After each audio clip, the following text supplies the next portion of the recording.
La oposición está analizando el proyecto de presupuestos para 2017. El texto se ha modificado en la negociación, incluyendo guiños a los grupos cuyo respaldo sería necesario para sacar adelante las cuentas.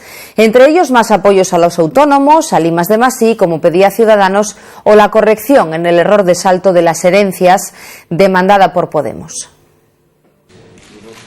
El presupuesto aumenta la dotación del salario social, que pasa de los 102 a 105 millones de euros en 2017. Crece también la transferencia a los ayuntamientos para las escuelas públicas de 0 a 3 y sube la asignación del asturiano.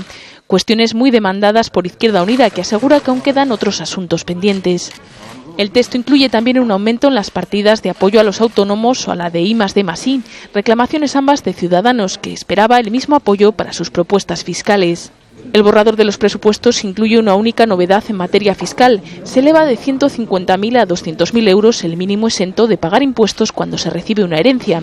Se trata de una propuesta de Podemos que asegura que ese guiño hacia ellos no es suficiente. Nos encontramos con un proyecto de ley que nada más que tiene en cuenta el fetiche del Partido Popular, la cuestión del impuesto de sucesiones, modificando un aspecto nada más y dejando a un lado las modificaciones que propusimos otros grupos.